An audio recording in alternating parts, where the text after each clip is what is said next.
So just before the video starts, I wanted to give a quick shout out to what is quite possibly the most apt sponsorship I've ever come across for Vivec. Oftentimes I'll decline, 99.9% of sponsorship deals I come across, because I just don't think Raid Shadow Legends is very appropriate for the sort of content on this channel. But I know a lot of you like to fall asleep to these report videos, and that's why I thought these COZYSNUG sleep earbuds from LYTMI really are a match made in heaven for this channel and its viewers. If you're anything like me, you might struggle falling to sleep on your back with conventional earbuds in. I'd always wondered whether there were any designs that facilitated side sleeping without waking up with a perforated eardrum. Not only do these earbuds work wonders for side sleepers, they boast high quality audio, are super lightweight and soft with various different sizes of ear wings to pick and choose from, on top of having 21 hours of charge when using the charging case. So, now you can all quickly and smoothly fall asleep listening to me recount the usual litany of mind-bending, reality-shattering experiences that we all know and love. If you're interested, please check out the link in the description, and don't forget to use the discount code VIVEC for 10% off your order. Anyway, we'll crack on with the video now, but be sure to let me know what you thought of the earbuds if you do end up snatching yourself a pair, and thank you to LYTMI for reaching out, I really appreciate it. Womb of Everlasting Light. A DXM, DPT, DMT, cannabis, and metaxalone trip report by Catfish Rivers, posted to earbud.org February 17th, 2002. Blowing my mind had not been on the agenda for the evening, despite the fact that I had already ingested DXM and smoked DPT concurrently. I've been fiddling with mid-sized doses of DXM as a base point from which to propel my DPT experience lately, which worked rather well. I had some leftover cannabis that had become saturated in the DPT freebase oil of a previous experiment. I'd saved these leftovers in a plastic container for several weeks, so as not to waste anything. I fear that all too soon that these compounds will dissipate into the fog of memory, in light of recent developments in the research community. Perhaps the general malaise in knowing that the scene is dying had led me to a recent lapse in maintaining any semblance of scientific methodology to my experiments, a sort of anomie of the soul, letting myself swish wistfully away in the chemical currents of the last wave. Why bother keeping notes if these substances are soon to wither up and disappear? It was that type of thinking that led to the following experience, as I had not properly labelled the contents of that plastic container.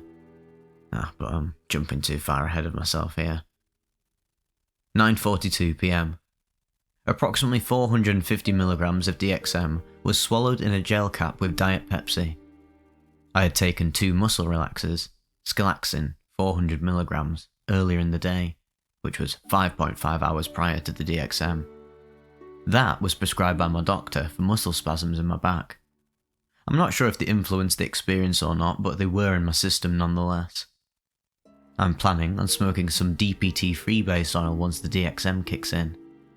I'm hoping that this night will yield an outburst of music creativity, as both DXM and DPT have that effect on me on their own, as well as together. Previous experiments at lower levels of DXM with DPT were successful, but were rather unengaging in terms of intensity. 12:33 AM. I'm in the thick of it now. I smoked approximately 45 milligrams of DPT freebase oil on top of cannabis in a glass pipe.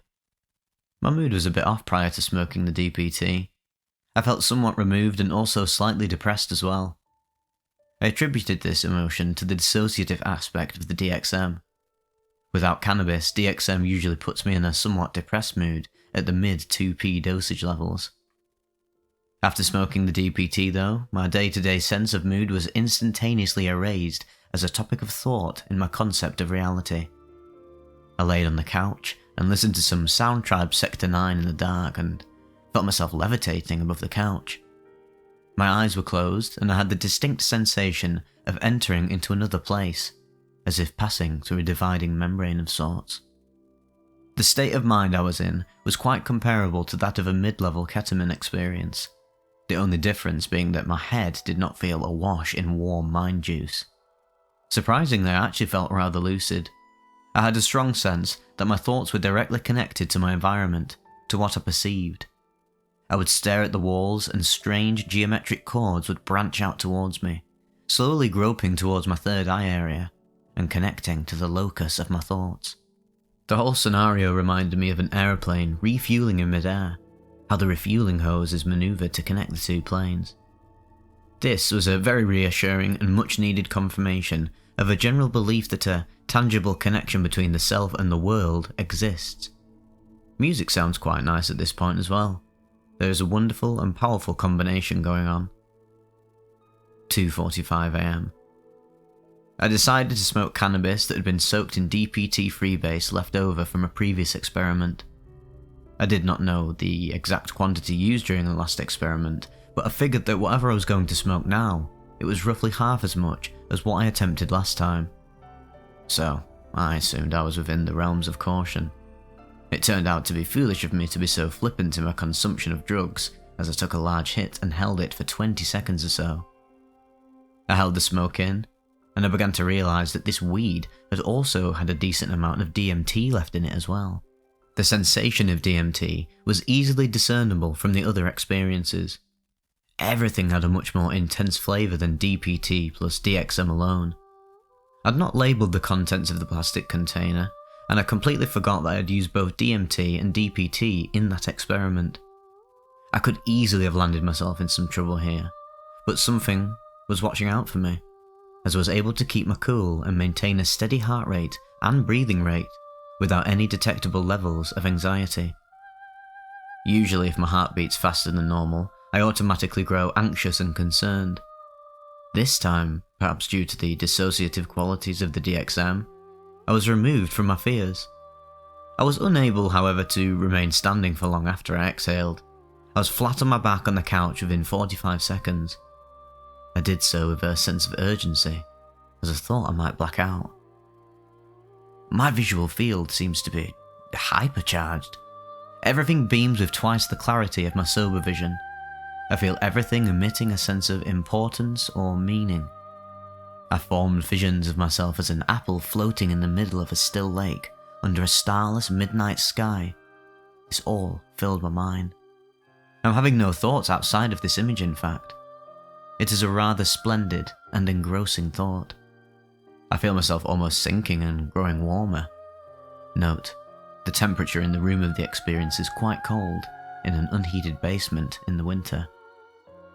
I feel the link between my mind and the environment stronger than ever before. What I felt earlier this evening seems like a mere trickle in comparison to the tidal flood of connectivity that I was experiencing now. What I wrote at the time was, visuals twist in time to the music, which syncs up perfectly with the pocket of pleasure, the orb of glowing delight swaddled in the cradle of my mind like an apple floating in a calm midnight lake. I felt myself let go more than I ever have before. If I die, then what can I actually do about it now? I thought to myself. I then suddenly relaxed into the experience completely. This is when I began to have the above-mentioned apple vision. With the thought to let go, I felt myself swell with a warm glowing sensation as if the insides of my body were being washed with a warm spray of water. As this was going on, I became aware of the knotted up, spasming muscles in my body that I'd seen my doctor earlier in the day about. They felt like separate entities to me, almost like foreign intruders. They did not feel as if they were a part of me. I was floating in sense of lightness and light, and everything was exuberant and glowing, but then these clusters of muscles seemed greyish-brown and overly solid. I was amazed at how easily I could stop my thoughts and focus entirely on my body. I was able to relax and charge muscles with bioenergy currents with almost no effort or concentration. These acts of self-healing came naturally and without verbal thought. After about 15 minutes, the experience drops down several levels in intensity.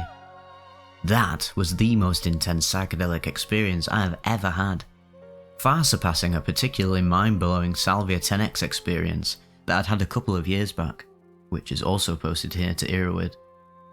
I have never felt such an obvious and intense connection to my body, the world around me, or my thoughts ever before. It was not complete union, but it was as close as I have ever come. I must say that I am grateful that the powers that be guided me to and through this wondrous experience safely. I feel a renewed connection to my life, and feel thankful for having been given a taste of the energy that I'm really a part of.